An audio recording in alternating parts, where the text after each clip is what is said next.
آج میں آپ کو ایسا عمل آپ کی خدمت میں پیش کر رہا ہوں جس کے کرنے سے انسان کی، مسلمان کی ہر دعا قبول ہوتی ہے، اس کی دعا رد نہیں ہوتی۔ جو کچھ اپنے رب سے وہ مانگتا ہے اللہ اس کو عطا فرماتا ہے۔ ایسا عمل ہے، اتنا طاقتور اور مجرب عمل ہے جو میں آپ کی خدمت میں پیش کر رہا ہوں۔ بسم اللہ الرحمن الرحیم۔ السلام علیکم ورحمۃ اللہ وبرکاتہ۔ عملیات کی دنیا چینل میں آپ کو خوش آمدید کہتا ہوں۔ امید کرتا ہوں کہ تمام دوست احباب خیر وافیت سے ہوں گے۔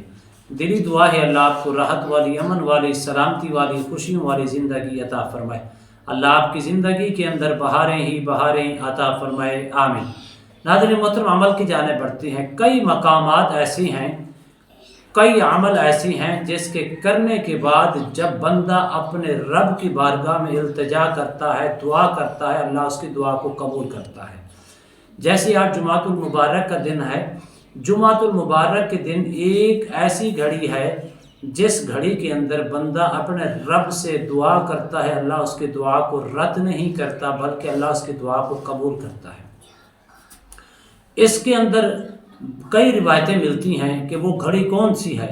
میں کہتا ہوں صرف اتنا ہی ہمارے دلوں کے اندر چیز پیدا ہو جائے، جمعۃ المبارک مبارک دن ہے، مقدس دن ہے، عید کا دن کہلاتا ہے مسلمانوں کے لیے۔ اور جمعۃ المبارک والے دن صبح سے لے کر شام تک جب بھی بندہ کچھ بھی اللہ کی رضا کے راضی ہو کے اللہ کی بارگاہ میں گڑ گڑا کے دعا مانگتا ہے، میں کہتا ہوں اللہ اس کی دعا کو رد نہیں کرتا۔ نمبر 1۔ نمبر 2 یہ ہے کہ جب آپ اپنے والدین اگر زندہ ہیں، اللہ ان کو لمبی خیر و برکت والی عمر عطا فرمائے۔ اگر آپ چاہتے ہیں کہ میری دعا رد نہ ہو، اپنے والدین کی خدمت کر کے، اپنے والدین کے اوپر خرچ کر کے، اپنے والدین کی تابع داری کر کے پھر اپنے رب سے دعا مانگیں، تمہاری دعا رد نہیں ہوگی۔ ہر قسم کے مصائب ختم ہوں گے، ہر قسم کی پریشانیاں، مصیبتیں، تکلیفیں، بیماریاں ختم ہو جائیں گی۔ اسی طرح اگر آپ نماز پڑھتے ہیں کوئی کسی وقت، صبح کے وقت تو ویسے سب سے بیسٹ ہے کہ صبح کی نماز کے بعد فرض ادا کرنے کے بعد اپنی جگہ کے اوپر بیٹھ کے سورہ یاسین شریف کی تلاوت کریں۔ تلاوت کر کے آپ دعا مانگیں، تمہاری اس وقت بھی دعا قبول ہوتی ہے، رد نہیں ہوتی۔ اسی طرح جب آپ کوئی نماز فرض پڑھتی ہیں، فرض نماز کے بعد بھی دعا مانگتی ہیں تو آپ کی دعا رد نہیں ہوتی۔ اسی طرح آپ قرآن مجید فرقان حمید کی تلاوت کرتی ہیں، جب اس کی تلاوت کر کے آپ دعا مانگتی ہیں اس وقت بھی دعا آپ کی رد نہیں ہوتی بلکہ قبول ہوتی ہے۔ اب ان چیزوں سے اندازہ لگایا جا سکتا ہے کہ انسان کو کس قدر متقی اور پرہیزگار ہونا چاہیے۔ اگر آپ نمازی ہیں تو آپ متقی ہیں، اگر آپ نماز پڑھ کے دعا مانگتی ہیں آپ کی دعا قبول ہوتی ہے۔ اسی طرح سورہ یاسین شریف کی یا قرآن مجید کی تلاوت کر کے آپ دعا کرتی ہیں تو آپ کی دعا قبول ہوتی ہے، رد نہیں ہوتی۔ اسی طرح اگر آپ اپنے ماں باپ کی خدمت کرتی ہیں، یہاں حدیث مبارکہ کے الفاظ ہیں، آقا کریم علیہ الصلوۃ والسلام کی خدمت میں ایک صحابی نے عرض کی، یا رسول اللہ افضل صدقہ کون سا ہے؟ کریم آقا علیہ الصلوۃ والسلام نے فرمایا، افضل صدقہ وہ ہے جو اپنے ماں باپ کے اوپر تم خرچ کرتے ہو، یعنی کہ اپنے ماں باپ کی خدمت کرتے ہو۔ کتنے لوگ ایسے ہیں جو نافرمان ہو چکی ہیں، آج ان کی گھروں کے اندر بے برکتی کا سما ہے، ان کی زندگی کے اندر بے برکتی ہے، وہ جگہ جگہ پہ طرح طرح کی ٹھوکریں کھا رہی ہیں، سکون نہیں ہے۔ سکون تب ہوگا جب تمہارے ماں باپ تمہارے اوپر راضی ہوں گے۔ اگر آپ چاہتے ہیں کہ میری ہر دعا قبول ہو، ہر دعا کے اندر اللہ برکت ڈال دے، جب بھی میں مستجاب بن جاؤں، میں دعا کروں اللہ میری دعا کو رد نہ کرے، تو اپنے اندر اخلاص پیدا کریں، محبت پیدا کریں، جو بھی عمل کریں اپنے رب کی رضا کی خاطر عمل کیا کریں۔ جب وہ کر کے آپ دعا کریں کہ اللہ آپ کی دعاؤں کو قبول کرے گا۔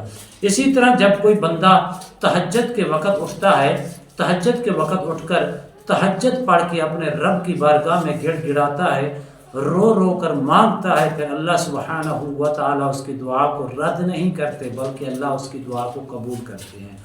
آج اس دور کے اندر اگر آپ کسی بھی مصائب کا شکار ہیں، کسی الہام کا شکار ہیں، کسی تکلیف کا شکار ہیں، کسی پریشانی کا شکار ہیں، وہ خواہ کسی صورت میں ہو، اللہ کے فضل و کرم سے تہجد پڑھنے کے عادی بنے۔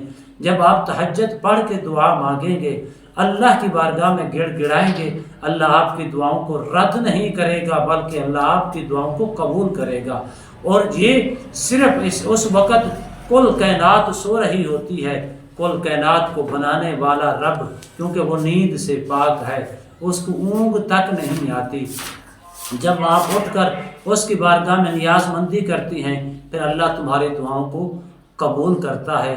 جو کچھ تم سوال کرتے ہو، بیماری کا شکار ہیں، بیماری کے متعلق مانگیں، اللہ صحت عطا فرمائے گا۔ اسی طرح کسی قسم کی بیماریاں ہیں، کسی قسم کے علام ہیں، کسی قسم کے مصائب ہیں، کوئی مشکلیں پیش آ چکی ہیں، اسی طرح کسی مصائب کے اندر مبتلا ہو چکی ہیں، کوئی ایسی چیزوں کے اندر مبتلا ہو چکی ہیں جن سے جان نہیں چھوٹ رہی، تہجد کے وقت اٹھیں، اٹھ کر اپنے رب کی بارگاہ میں التجا کریں، دعا کر کے آپ اپنی جگہ کے اوپر بیٹھ کے سورہ یاسین شریف کی تلاوت کریں، تلاوت کر کے سجدے میں جا کے دعا مانگیں۔ اللہ کے فضل و کرم سے جو کچھ تم مانگو گے اللہ سبحانہ و تعالی تمہیں عطا بھی فرمائیں گے اور تمہاری دعاؤں کو قبول بھی فرمائیں گے۔